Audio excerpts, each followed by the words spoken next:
බත් ටිකක් වුණත් උයනකොට මේ මුට්ටියට කොච්චර හාල් දාන්න ඕනද කියලායි මුට්ටිය ඉදෙන්න තරම හිතලායි හාල් ටික දාන්නේ.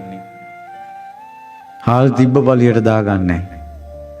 ආන්නේ වගේ කොච්චර බන තිබ්බත් කොච්චර ලොකු ලොකු දේවල් තිබ්බත් අපේ මුට්ටිය අපේ හිත කොයි වගේද කියලා තමන් ඉස්සෙල්ලා බලා ගන්න. තේරෙන දැනින් පටන් ගන්න.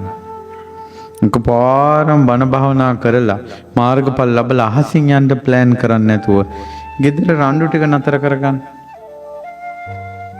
ලොකු දෙයක් ඒක. ගෙදර පස් දෙනා hina වෙලා එක මේසේ කෑම කන්න පුළුවන් විදියට මූණු ඔරොක් කරගන්න නැතුව ගෙදර මෛත්‍රිය ඇති කරගන්න. තුන් ලෝකයක් සූපත් වේවා කියලා මෛත්‍රිය වැඩි වෙන තුනට කමන්නේ. ගෙදර ඉන්න මහත්තයා ගැන තරහ ගන්න නැතුව, නෝනා ගැන තරහ ගන්න නැතුව, ගෙදර අය ගැන විතරක් තරහ ගන්න නැතුව ඉන්න. අද තියෙන්නේ මොකද්ද? ගමේ මිනිස්සු කොහොමත් එක හොඳයි, ගෙදර උන් එක රණ්ඩු වෙන්නේ. ඔන්න නැත්ත කතාව. ඒ නිසා නිවන කියන එක, සුගතිය කියන එක පන්සලේ හෝ අසපුවේ හෝ තියෙන දෙයක් කියලා හිතන්න එපා. ඒ නිවන සුගතිය ගෙදරම හදාගන්න. මව්පිය උපස්ථානය කියන්නේ සුගතිය නිවන ගෙදරම හැදෙනවා. මව්පිය උපස්ථානය